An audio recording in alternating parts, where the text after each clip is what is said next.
Right now, millions of men are trapped in psychologically abusive relationships without even realizing it.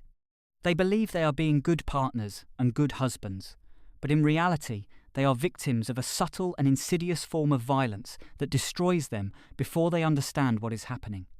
This is the hidden world of female psychological violence, a realm of tactics and manipulation that systematically breaks men down while society remains silent. The common narrative insists that men are always the abusers and women are always the victims. But the truth is that women commit just as much relationship violence as men. They simply do it differently. Men use physical force, while women use psychological warfare, leaving bruises on the body versus scars on the soul. Physical violence is illegal, but psychological torture can continue for decades without anyone believing or acknowledging it. Even as successful and strong men are systematically broken down by masters of psychological manipulation. And it often starts exactly as a loving relationship does, sweet and caring, which is how the trap is set. Consider the case of a 60-year-old executive who built a successful company and raised a family, only to find himself living as a ghost in his own home. His wife has not spoken to him in 3 years, yet they share the same house and bed while he hides in his room, buys his own food, and exists in isolation within the life he built. The destruction began subtly when she disapproved of his friends, then his hobbies, then his family, isolating him until he had nobody left but her, at which point she stopped pretending to care. The house is in her name, funded by a massive mortgage he took out before retirement, leaving him trapped in a prison he pays for, unable to leave without becoming homeless, and unable to stay without dying inside.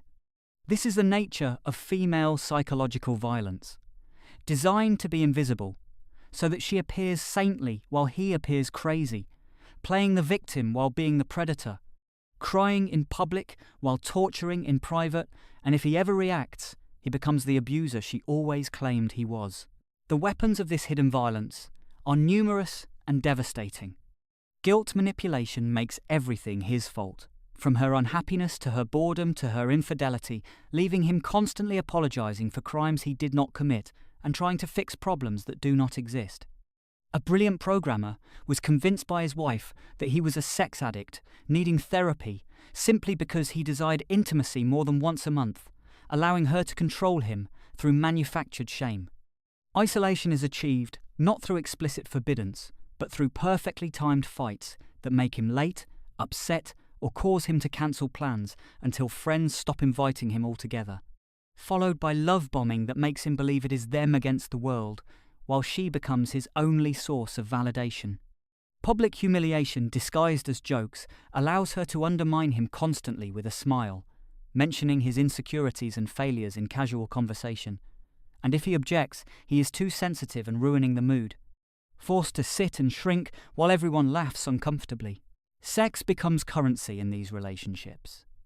A reward system that trains him like a dog, withholding intimacy when he disagrees and offering it when he complies, making him grateful for scraps while she controls him through the promise of connection.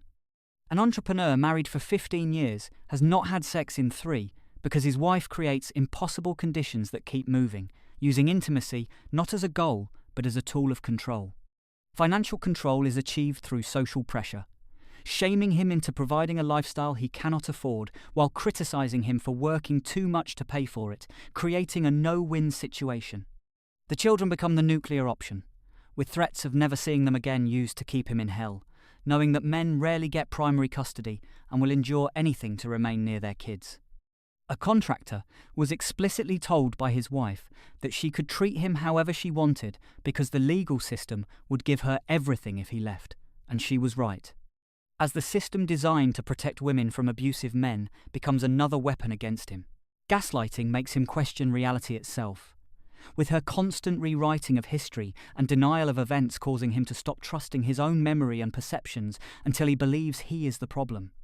Emotional terrorism, through threats of suicide or convenient panic attacks, makes him responsible for her emotional regulation, walking on eggshells and giving up his own needs to manage her crises. As happened with a doctor who stopped attending professional conferences to accommodate his wife's conveniently timed anxiety attacks. The victim flip allows her to provoke him for hours or days until he finally snaps, at which point she becomes the victim with evidence of his abuse, while everything she did to provoke him disappears. And the police will always believe her.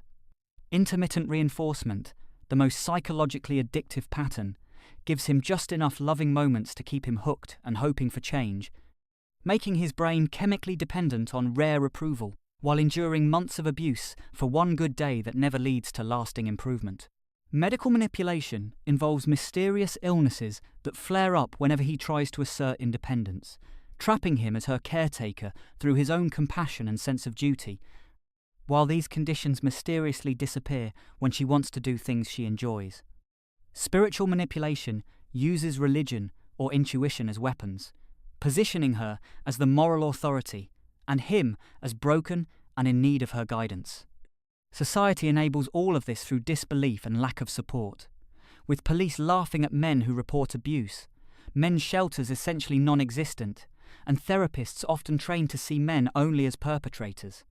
A business owner who tried to report his wife's physical violence was laughed at by police, then jailed himself when he defended against her attack because the system is not designed to protect men.